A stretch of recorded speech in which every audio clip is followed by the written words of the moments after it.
Look, there's a good chance the content of this video might make you angry. And honestly, if you've been rejected over and over again, I get it. You're tired of trying, you're tired of hoping, you're angry, you're ready to give up. So you say things now like, I'm not my type's type. Like, this is just what's happening. This is how it is. Because it feels true. You're trying to be honest with yourself. But if I had to wager, I don't think that's what's happening. I see people in my comment section feel so hopeless and angry about dating. They feel like they're doing everything right. They're doing the work and they still aren't in their dream relationship. So whenever they come to my dating content, where essentially I'm saying, hey, maybe we need to reframe our thoughts around this area so you feel better about yourself and your circumstances, I get a slew of comments talking about how their life is so insurmountably difficult that this is like a tone-deaf video and I couldn't possibly understand where they're coming from because how dare I tell them anything about their own experience and all this stuff. Like, I will get a handful of those comments, and unfortunately those are the people that probably need the message the most. So in this video, I'm going to show you why coming to the conclusion that you're not your type's type is not true, nor is it helpful. And I'm going to give you some of the shifts I made that will help you hopefully pull yourself out of this way of thinking, starting with explaining what it is you're actually doing when you say stuff to yourself like, I'm not my type's type, because there's an unconscious strategy here. Your brain is doing something actually very smart. I need you to know that your type is a lot. We define our type through our trauma and our trauma status. Your type is actually just a painful pattern that you feel comfortable experiencing. And you may be wondering, how could pain feel comfortable? Oh, you'd be surprised. Pain is very comfortable for a lot of people. And if you want to go even more in depth on this topic, you should sign up for my newsletter. The next edition is going to be all about how your type is actually just your pattern. The link is in the description. I highly recommend it. I do have something special out there for the journalers. I created a 160 journal prompts for self-discovery and clarity PDF, which you download it to your computer, and it gives you 160 prompts that I have organized in a way where you can use them on the computer, or you can print them out and then put them in a jar like this, and you can just pull them out when you're blanking on what to journal, and it can give you a place to start, because I find that I don't know where to start sometimes when I'm journaling. The PDF is only $7, but if you want a sneak peek, if you sign up for my newsletter through the link in the description below, I will send you my top 10 like classic journal prompts that I always go back to. And subscribing to the newsletter is an amazing way to show your support as I try to grow this channel in a, sustainable way. But either way, thank you so much for being here, and let's get back to the video. For a lot of people, our type is a person who we are trying to collect. We want to achieve love from this archetypical person because they represent something we weren't able to get when we were younger. So we have subconsciously narrowed our attraction to people that feel like trophies almost. If we were to get them to love us back, we'd feel like we won something. We'd feel valuable because they feel off limits in some ways. Like, we're coveting them. We're almost trying to collect them. I won't give you a detailed sketch of who my type used to be, but all you need to know is I used to be attracted to the type of guy I grew up around who never gave me the time of day in high school. I went to a school where everyone looked alike. The slightest deviation made you an undesirable outsider. And I deviated in a few ways, but mostly because I'm bigger. And I'm the same size now that I was in high school, and I told myself the root of all of my problems was my size. If I were smaller, every single problem in my life would be fixed, and the people I liked would like me back, and everything would be perfect and dandy, and my life would have no problems. Obviously, that's not true. This is incorrect. But it's hard to recognize that in the moment when it feels true. A lot of people around me was telling me it was true because, like, the doctors, the adults in my life, my family, my friends, my school nurse, like, it was the early 2000s and being fat was actually a crime. So here we have this story that I told myself that I'm a fat woman who has been told over and over again that she's unlovable because of her body. So I was constantly trying to earn my worth by having someone else who I've decided has a more valuable perspective than my own tell me that this isn't true. I wanted to find a very specific type of guy who I felt rejected by over and over again when I was younger. I wanted to find him and he would like me back because that would validate me in my existence. Someone who constantly rejected me, wanting me back, oh, wow, like I'm actually special. And this is the key point. Why do I always start filming that way? And then it hurts. It hurts by the end. I'm hurting. I'm in pain. And this is a key point I had to realize, that my attraction is just a reenactment of the rejection I felt as a teenager. That's a really important reframe, because that means that I'm choosing my type. It may not have felt like a choice because I lacked awareness about it, but it's still a choice. There's nothing innate about the person you're attracted to. This is all you picking and choosing. So for me, that realization that attraction is multidimensional and often just a reenactment of rejection wounds was crucial for me to understand what I was doing and how I was thinking. Attraction and your type is way more complicated than the vapid and looks hungry internet likes to pretend it is. There are hierarchies to attraction that are ingrained in us from when we're younger, which is when we learn how to form relationships with people. And we don't realize that those hierarchies are instilled in us. Most of us don't learn how to properly connect and communicate with others because every example of relationships in media is tumultuous and conflict driven, because that's what makes a compelling story, even though it makes for a really difficult and painful relationship. No one's going to watch a movie where everyone is communicating perfectly and there's no conflict, right? When you start to realize that the type of person you're attracted to is a status you're trying to achieve or something you're trying to prove to yourself, that's when you start looking outside of your type. Because attraction is not just physical. I'm sure most of you know that, but I really want to say it. And sure, someone's appearance is the first thing you notice about them, but there's so much more to a person than just that. It's how they act and express themselves. It's their values and even the environment you meet them in, and whether you get along and have similar temperaments and have a similar worldview. These things are what makes someone attractive. And frequently we can be attracted to people with very unhealthy behaviors. And that is usually when we find that attractive. I almost think of it as self-harm. I don't know if that's a helpful way to think about it, but when you're repeating the same patterns over and over again, attracting someone into your life that's emotionally unavailable, that means you're emotionally unavailable also. Like, you're afraid to like someone or be vulnerable with somebody, and the way you're going about that is by finding, even if it's subconsciously, emotionally unavailable people. And I realized that about myself. I was finding the same type of avoidant guy, and there was something to it that I was contributing to. I was emotionally unavailable myself. And if you're convinced that you're destined for rejection because you're not your type's type, it may be possible that overcoming rejection is what you're actually chasing. You've decided this person is your type because you want the comfort of knowing they will reject you. And if that makes no sense to you, the next thing you have to understand is that I'm not my type's type is a coping mechanism. You've created a story for yourself that's a coping mechanism. When I told myself I'm not my type's type, what I was actually saying is, I'm doomed to always be rejected by the people I'm attracted to.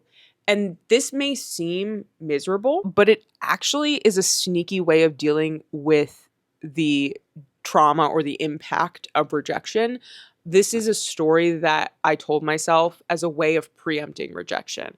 I was trying to serialize my rejection, so I desensitized myself to it. This choice makes sense in a very twisted way. If I decided I don't deserve love, then I can't feel the shock and hurt and surprise when someone doesn't love me, because they're just confirming what I already knew. There was comfort here. I was never vulnerable. Being rejected can feel chaotic and unsettling and shameful, but if rejection is the default state, then you get to avoid all of the nasty feelings that I just laid out and say, like, see, I told you so. It feels comfortable at that point. Like, rejection is comforting in a way, because you're confirming a story that you've told yourself to be true. It sounds like a painful way to live, but it's actually a rather clever way that our brains avoid pain. Because if you avoid hope, there's no vulnerability. And if there's no vulnerability, there's no pain. There's no chance of getting hurt because you already know what's going to happen. And what a lot of people miss is that when you think you're protecting yourself from rejection, you're actually keeping yourself stuck in a perpetual disqualification hamster wheel. What goes along with that low self-concept is thinking other people are better than you, including your type. We come full circle now. So what many people have done, including myself, is they pedestalize the type of person they typically go for, and they've decided that this person is too good for them. It's common for single people to try to rationalize why they're single by pointing to like a fatal flaw of some kind. So it's usually something superficial, such as age or height or appearance or weight or whatever it is, not having enough money, something like that. So this whole "I'm not my type's type" narrative is just a story that you've created for yourself to prove that there's something wrong with you. It's a way to give yourself permission to give up. There's comfort in being hopeless. And that means nothing will ever change for you and you can stay stuck in your misery. And this is just another way of coping. Saying you're not your type's type is a way to communicate to yourself that you need to change to be loved. Who you are right now isn't good enough unless someone you admire approves of you. It's another form of self-harming through your thoughts. You need to stop telling yourself that story. In the same way, if you said, yeah, maybe you're just not your type's type and you're destined to be alone forever to your best friend, they'd be like, what the hell? Like, why are you saying that's such a mean thing to say to me? Why would you prescribe me an eternity of loneliness? Like, I thought you were my friend. You just wouldn't say it because you probably wouldn't even believe it about your friend because you like them. You wouldn't even think that would be their fate because you enjoy their company. Why wouldn't someone else enjoy their company? Why couldn't they find someone? That is what you wholeheartedly believe. You need to cut it out and stop telling yourself that you're fatally flawed. Right now, the people you want are up here and you're down here. I can't do this with one hand. Right now, the people you want, the people you're attracted to, they're up here and you're down here. And you need to get yourself on the same level. Now, some people maladaptively try to do this by bringing their crush down to their level. They feel low about themselves, and so they want to lower this person that they perceive to be above them. And when someone does that, when they're flirting and trying to date, it can be mean, it can be abusive, it can be all that. A common example is negging, which is a manipulative flirting tactic where someone gives you like a backhanded compliment or like they mildly insult you to try to undermine your confidence, and they frequently will try to get you to defend yourself to them. So they've created a situation where you'd want to seek validation or approval from them by proving them wrong. Obviously, I don't recommend that solution. You need to tackle this problem by addressing your own low self-worth.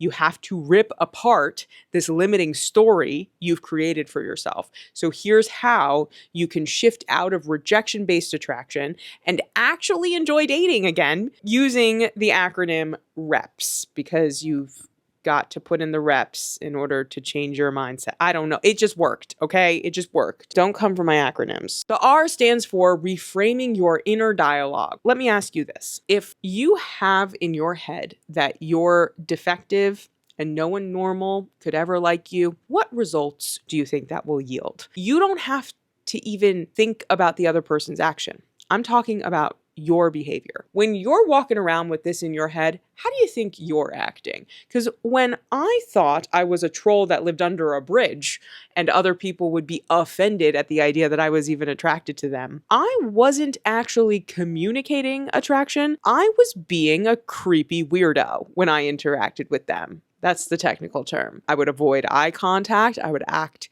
cagey or even standoffish.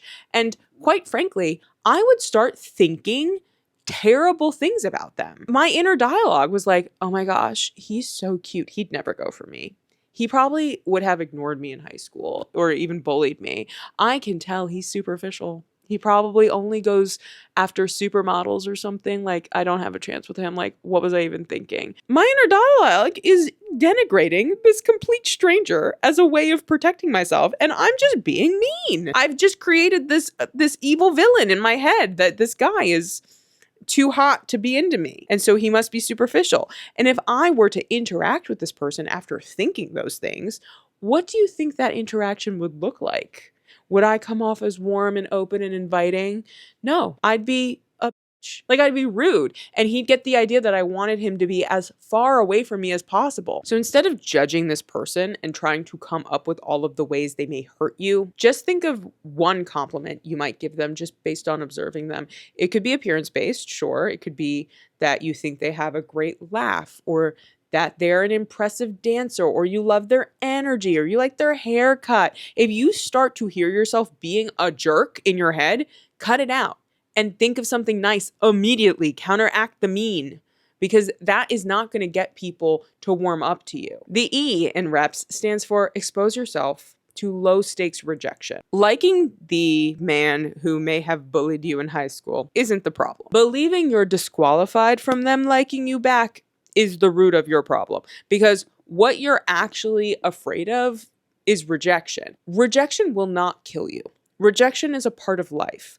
You're going to get told no thousands of more times in your life. And the more extraordinary of a life you aim for, the more you will face rejection. You need to put in the reps to desensitize yourself to rejection. I did this in a few ways for myself. And it didn't even have to do with dating. Like, it was just rejection, period, point blank. The first thing I did was I tried to get told no every day.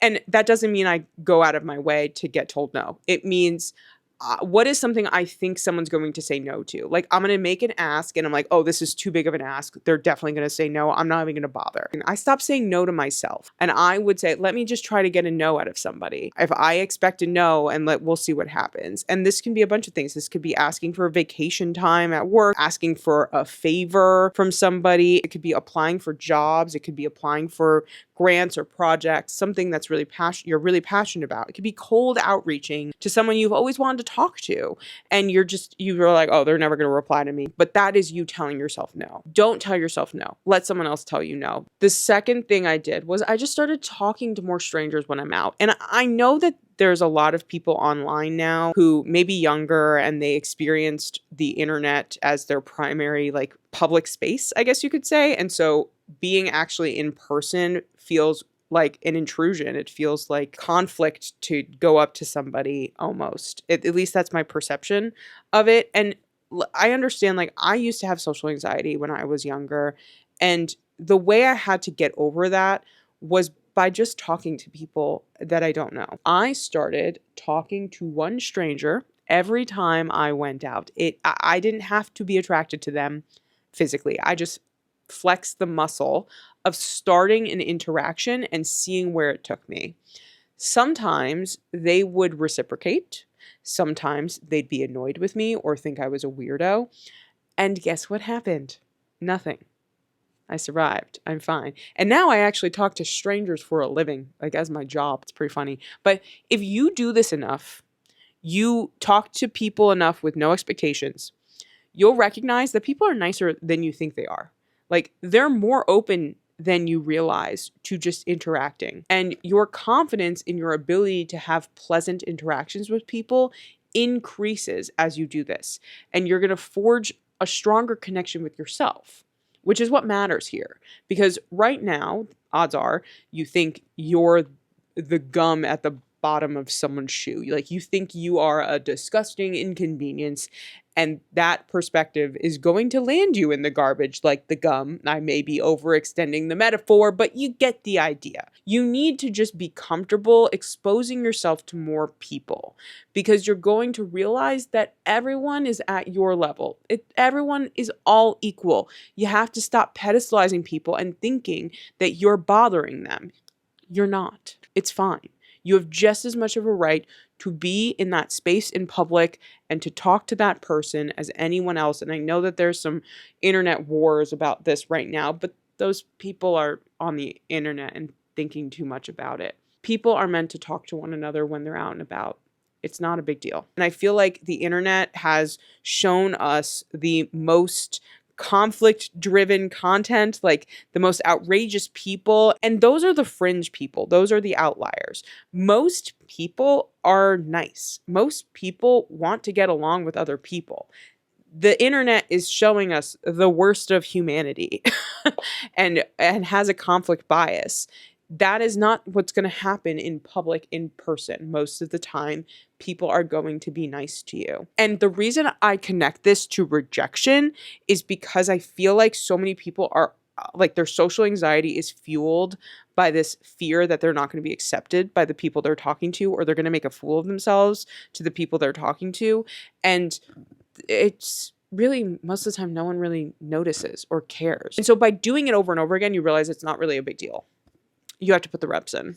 My acronym stands, actually. Thanks. The P in REP stands for practice warmth and presence. So when I was talking to these random people, I would go into it just to chat. I didn't have to become their friend. My goal would be to stay as present and authentic as possible. And sometimes I would talk to people I thought were absolutely gorgeous. People others may think were out of my league. And a few of them turned out to be interested in me. They would take steps to see me again. Usually this would happen at mixers where we were hanging out together for maybe a few hours, and it was kind of like a 0th date. It's like a half date because other people were there, but we had enough exposure to vibe for a bit. And when this first started happening, I thought I was being punked. I was skeptical. I was like, oh my God, where's the pig's blood he's going to pour on me? But no, they were attracted to me. And now I've had enough exposure to these pleasant interactions that it's not surprising to me anymore, because I recognize it's possible for people to be attracted to me. It doesn't seem crazy to me anymore. Now, remember when I talked about how you start to get mean when you're trying to protect yourself? Like you're projecting all of these ideas onto this other person in order to make them a villain in your head so that you can be a victim and then like not have to deal with them. Yeah. Well, I had to get over that. And at first I was like afraid of the people I was attracted to. I was afraid that I would make a fool of myself. I was afraid that they would reject me. There was fear there. I thought this person was dangerous. The way I dealt with this threat that I literally made up in my mind, by the way, was by pretending that this person I was totally incredibly attracted to was related to me. I pretended that they weren't a sexual option. They were a long lost cousin, twice removed, and I'm fascinated by their life because they're a long lost cousin. Oh my God, I didn't know you existed. And you're now that's crazy.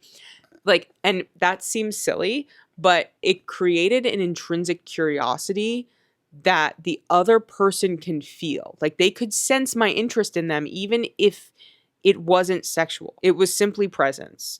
And I wasn't trying to manipulate an outcome. I wasn't even actively flirting.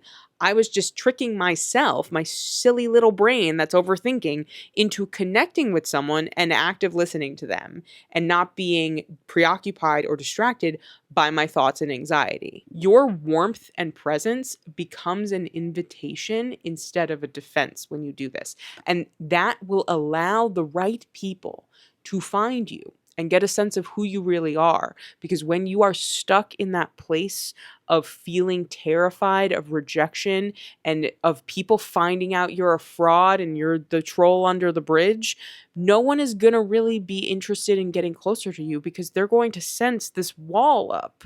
They're going to sense that you're kind of being cagey. You're kind of acting weird, and they're not going to want to get closer. They're going to have something like intrinsically tell them like, this person's odd. Like, what's happening here? Now, the S in reps is to remind you to separate rejection from worth. I don't want it to sound like I'm talking to all these people and getting phone numbers left and right. I still get rejected. I got rejected last week, actually. And just because someone doesn't want you doesn't mean you're undesirable. You're still worthy. You need to let grief exist without running away from it through harmful behaviors or internalizing it as shame. Disappointment that something didn't work out does not mean you're defective. It's normal to be disappointed and to be a little embarrassed, honestly. It's like, oh, I thought maybe, okay, it's fine. The other thing you have to remember is people are allowed to reject you. You have to stop collecting rejections as proof that you're defective. You have to stop using other people's preferences as an excuse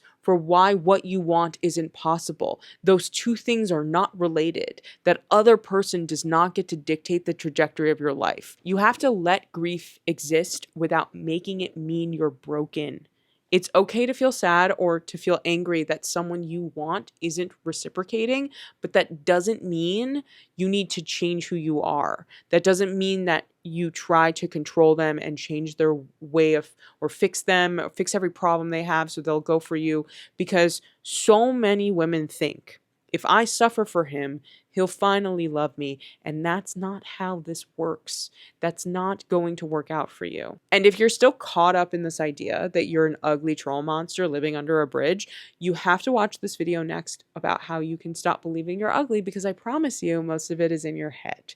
Thank you so much for being here and getting to the end. You're a rock star. And please sign up for my newsletter if you're interested. And I will see you in the next one. Bye.